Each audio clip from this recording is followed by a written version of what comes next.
Let us pray. Creating loving God, we thank you this day for your grace and your love. And we ask that the words of my mouth and the meditation of each of our hearts would be pleasing in your sight. O Lord, our strength and our Redeemer. Amen. Jim didn't read from the lectionary last week for a lot of reasons, one of which probably had to do with he read the lectionary text for last week, which begins in Matthew with something like, whoever loves mother or father more than me, and it goes on. And so I want to look just a little bit at those words in the past, a couple of chapters here. Jesus saying things like, do you think I come to bring peace on earth? But he says, whoever loves father or mother more than me is not worthy of me, and whoever loves son or daughter more than me is not worthy of me, and whoever does not take up the cross and follow me is not worthy of me. Those who find their life will lose it, and those who lose their life for my sake will find it. And I want to read that because I want you to understand the context of what we just heard when Jesus steps into the next part. And so he's talking about big picture things. Back when I was in seminary, the last year and a half of that, I was fortunate enough to have gotten married, and Carla was with me. And when we would drive to a bridge on occasion, which was pretty regular, she would read to me in the car so that I could study. You know, she'd read stuff. And she tells people even today, I heard her say it just last month sometime, that while she was reading, she learned a few words, a few big words that nobody else seems to know what they mean. One of those is hermeneutical. She learned that word. If you know what hermeneutical is, that's good. I won't try to go into it for you right now. If you would ask me later, I might tell you. But the other one was eschatological. For some reason, she was drawn to that word. Eschatological simply means the study of the end times. Study of what would happen in the future. And so what Jesus is talking about in all of this stuff is kind of eschatological. He's thinking about the big picture, the ending, all of that. And so he's saying, you know, your allegiance should be to God and God's kingdom above all else. And so he's got them thinking in the way of big rewards, of thinking about the big picture. But then he comes back to what he says here. Whoever welcomes you welcomes me, and whoever welcomes me welcomes the one who sent me. Whoever welcomes a prophet in the name of a prophet will receive a prophet's reward. And whoever welcomes a righteous person in the name of a righteous person will receive a reward of a righteous person. And I was thinking about those words before I get to the next part.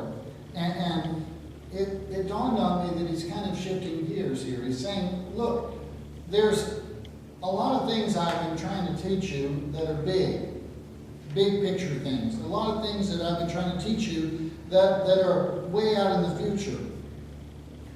But I want you to think about what your reward is in the end if you don't pay attention to the small things. And of course, whoever welcomes you, welcomes me, and whoever welcomes me welcomes the one who sent me is certainly a part of the big picture that Jesus is trying to paint, is that we should welcome one another, we should welcome Christ into our lives, and we should welcome those who welcome Christ into our lives. And in the end, we are trying to welcome God into our lives. But then he gets into this thing about the prophets. Whoever welcomes a prophet in the name of a prophet will receive a prophet's reward. And as I read that, I read it as, is that all?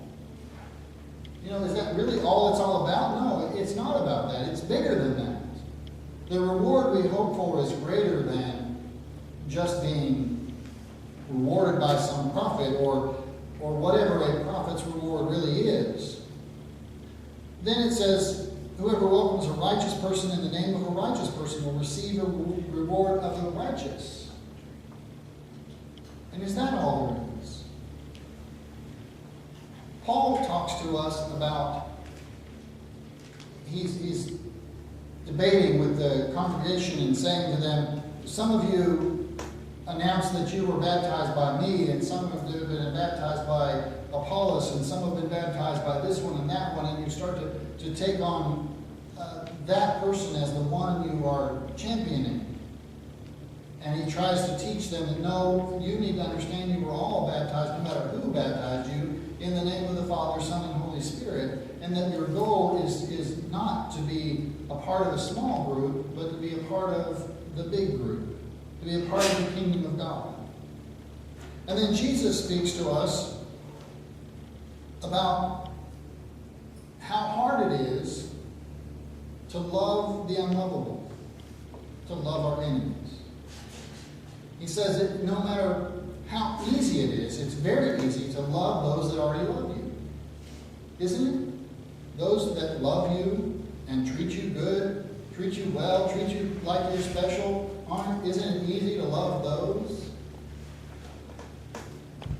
But what Jesus taught us then was that we also are to love our enemies. And that brings a greater challenge.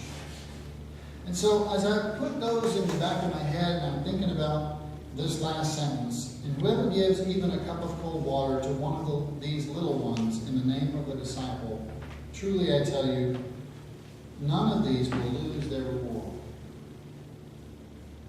And so he just talked about taking up a cross, and those who find their life will lose it, and those who lose their life for my sake will find it. And now he says, you will not lose your reward if you give even a cup of cold water to a little one. Now, we have to remember that today we revere our children. Today we put children on pedestals, and of course we understand that there's all kinds of challenges that come with them and all that. But we love children. If you want to do something good in the world, you do something good for children. But that wasn't really the case in the time of Christ. Children were a nuisance to be dealt with until they became useful. And once they became useful, then they were valuable. And I may be oversimplifying that, and of course generalizing about it. But the idea that Jesus pulled a small child among him to use as an example in another situation, it shocks people. It puts an image in their mind that they cannot forget. And so he says, whoever gives even a cup of cold water to one of the little ones in the name of a disciple, that one will not lose their reward. And so I think that Jesus has been speaking in big picture terms, but now he brings it back down to something very simple. I mean, what could be more simple than a cup of cold water? What could be more simple than something so basic to our necessity as just water to quench our thirst and a child? Giving a child water doesn't seem like a very difficult thing to do. And I think that what Jesus is trying to help us see is that we have a challenge as followers of Christ, as disciples, to see those that are the most weak and the most vulnerable in our society and around us, and to offer help, to offer hope, to offer comfort. I know as a kid, I was a shy kid, and I didn't reach out to make friends all the time. My friendships happened because I was in a group of people or whatever, and we had to talk there's some purpose that we were doing things. And I was a quiet kid and I didn't talk much, but I did have to sit in the third grade beside the teacher's desk. Paula, why would I have to do that? Because I talked all the time, right? It was a way to keep me from talking to everybody around me. Once I warmed up to you, I was fine. I'm okay to talk, but I'm a little shy. And so Some of my best friendships, though, were made because somebody saw me in a quiet place and apart from the group, and they sat down with me and talked. My friend Peter and I were friends for a very long time, and he got on the bus. He was a new kid on the bus and sat near me, and we started talking and we became good friends. But it was because he was willing to take that moment. It's sometimes the most simple things that we can do that make a big difference in people's lives. It's sometimes those things that really do bring change and bring hope. I was, as you know, I'm a sports fan, I'm a Pittsburgh Pirates fan, and so I get news on my phone about Pirates and all that. But this story came up, and I caught my eye because it was on the general sports news, but it wasn't really a sports story. Normally, sports stories don't involve umpires in a positive way. This one did.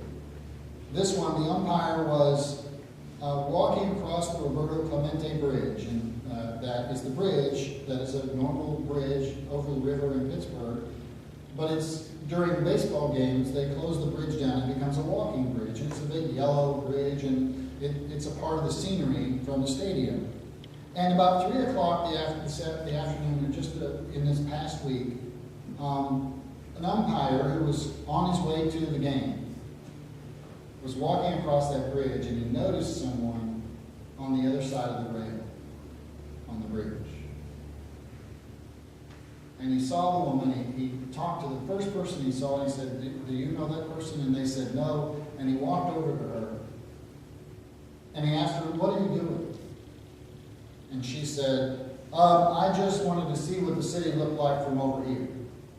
And he said, well, it looks just the same from over there as it does from over here. Come on back over. And she said, no, nobody will remember me. And he said, I will remember you. And in that moment of being able to have that little bit of conversation with her, he was able to get a hold of her. And then she kept saying to him, you won't remember me. And he said, I promise you I will never forget you. And at this point I believe him. I will never forget you. And he was able to gesture to somebody walking by, call 911, and in a short amount of time there was a police car, a fire truck, an ambulance, a helicopter, and a boat all arriving at the bridge to rescue this woman. Now, I don't know, and none of us know what will happen for this woman's life. But I do understand when she says, you won't remember me, that she's crying out and saying, I don't think anything in my life is of value. That I don't think that I have value. And I think one of the greatest things that the church offers, and one of the things that happens through the ministry of Jesus Christ, through the offering of a cup of cold water, is that we say to people, you matter. Come and be a part of us. Come belong with Christ.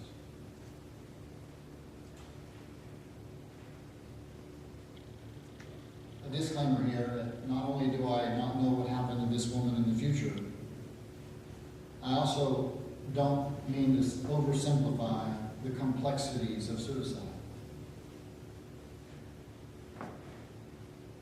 I spoke of this story at Sinking Springs, and I know that there's one couple there, John and Mary Copeland, who's been outspoken about it. Their son committed suicide some years ago.